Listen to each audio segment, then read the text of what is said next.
Alors, l'idée du film, c'est d'essayer de faire une enquête sur les camps des républicains espagnols en Algérie, tout en se basant sur l'Algérie d'aujourd'hui. C'est-à-dire comment est-ce que l'Algérie d'aujourd'hui contient les traces ou le souvenir des camps des républicains espagnols qui ont fui Franco en 39.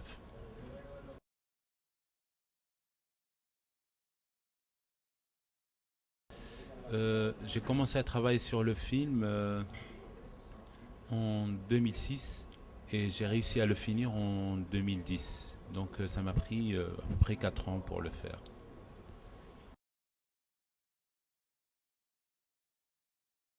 Le tournage c'était un mois, le tournage juste un mois. C'est-à-dire que j'ai mis presque 3 ans à faire de la recherche sur la documentation, retrouver un peu les traces, localiser les lieux où il y avait les camps. Et, euh, et puis voilà, après, donc la préparation, le tournage, tout ça, ça a pris un an, pas plus.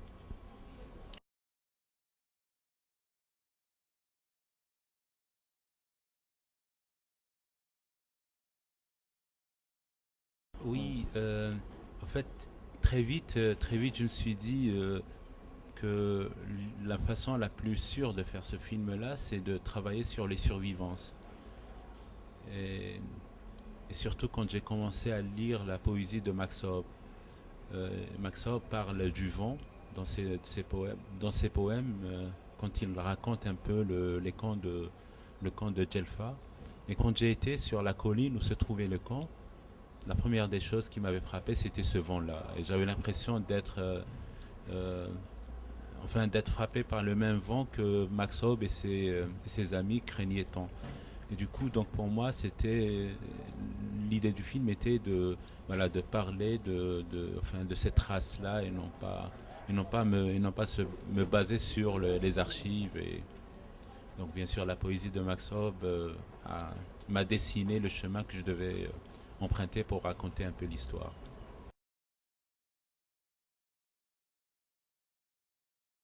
Oui, tout récemment, il y a 2 ou 3 jours, et il a été accueilli avec beaucoup de curiosité. Les gens ne savaient pas l'histoire de ces camps, donc ça les a surpris, mais en même temps, le regard que je porte sur l'Algérie d'aujourd'hui les a un peu, enfin, froissés, si je peux dire.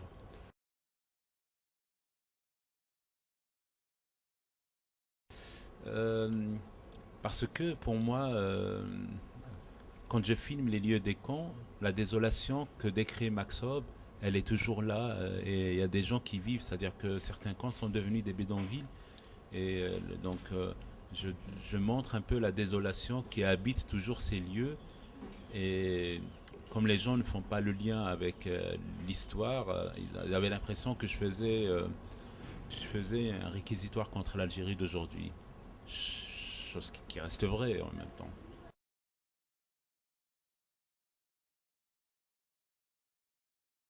En France, je ne l'ai pas encore montré. Je ne l'ai pas encore montré en France. Il est passé sur une chaîne de télévision, mais j'ai pas eu beaucoup de retours. Mais sinon, j'ai pas encore eu l'occasion de le montrer à un public et voir comment est-ce que les gens vont réagir.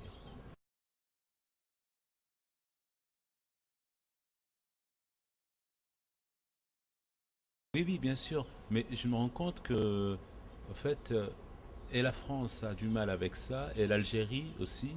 Et puis l'Espagne, bon, je connais pas très bien l'Espagne, mais donc en travaillant sur la documentation, j'ai appris que l'Espagne refusait de parler de son passé. Enfin, on commence à peine à évoquer tout ça.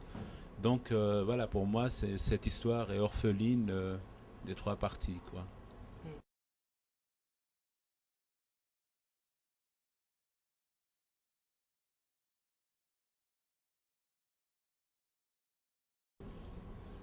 En Algérie, on a un rapport à l'histoire extrêmement ambigu. Et il n'y a que la mémoire, c'est-à-dire l'État algérien a cultivé cette amnésie historique. L'État algérien monopolise l'histoire pour se légitimer et les gens s'approprient un peu la mémoire. Et moi, je voulais être du côté des gens, c'est-à-dire que l'officiel euh, se moquent complètement de l'histoire, à mon sens. Et euh, les, les gens simples qui ont côtoyé ou qui ont vécu à côté, à proximité des camps, gardent des souvenirs extrêmement fragiles, mais tellement beaux, tellement précieux. Et je voulais mettre en valeur voilà, cette partie-là et quelque part me moquer un peu du discours officiel qui est voilà un peu comment dire manipulateur.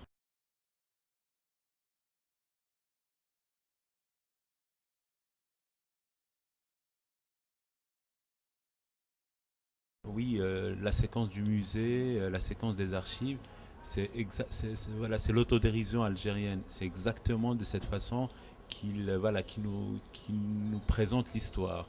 C'est-à-dire de façon complètement décalée, qui folklorise un peu les gens. Si c'était les lieux, tant pis, mais les gens aussi, on a l'impression que voilà, qu'ils sont folklorisés. Et moi, voilà, ça m'énerve. En fait, je suis en colère contre ça. Par contre, voilà, quand j'approche les gens, ils commencent à me parler Des plantes sur les nappes.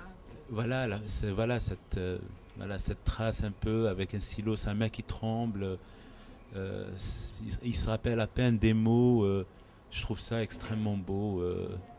Voilà, et ça vaut tout. Voilà, pour moi, c'est ça l'histoire. C'est ça l'histoire de ces Espagnols là.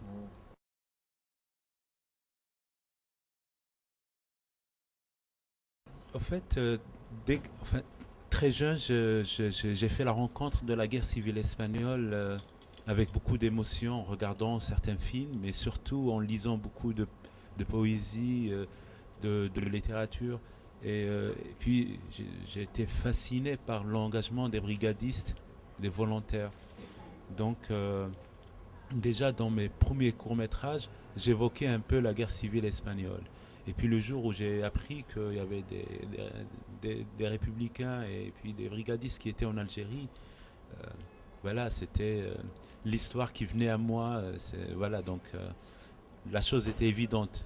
Il fallait absolument voilà, que je fasse un film sur ça. Donc je l'ai fait avec beaucoup de plaisir, beaucoup de cœur et beaucoup d'engagement aussi. J'avais l'impression d'être à Séville en train de combattre.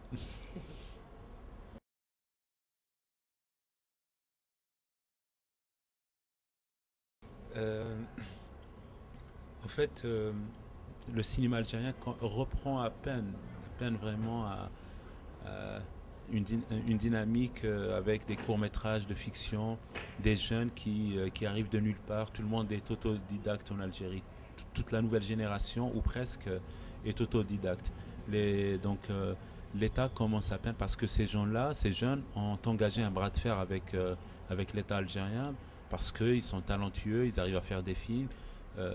Ces films sont regardés un peu partout dans le monde, dans des festivals. Donc l'État algérien se sont obligés donc maintenant d'accompagner ces gens-là. Et le documentaire reste un peu euh, en marge voilà, de la production cinématographique. Il y a très très peu de documentaires qui se font. On confond souvent le reportage et le documentaire. Donc on attribue le même budget pour un documentaire que pour un court métrage, par exemple. Et pour les gens, pour les décideurs, un documentaire, c'est voilà une caméra qui demande, enfin on demande aux gens et puis on monte et voilà. C'est-à-dire qu'il n'y a pas d'écriture. On n'imagine pas une écriture documentaire. Voilà, ça reste vraiment très très très marginal comme pratique. Bien sûr, il y a un documentaliste algérien, Melk Ben Smaïl, qui lui, voilà, j'ai l'impression, euh, tire vers le haut un peu euh, le, le documentaire ou l'approche du documentaire en Algérie. Mais encore une fois, ça reste très très très marginal. Très peu de films se font par an.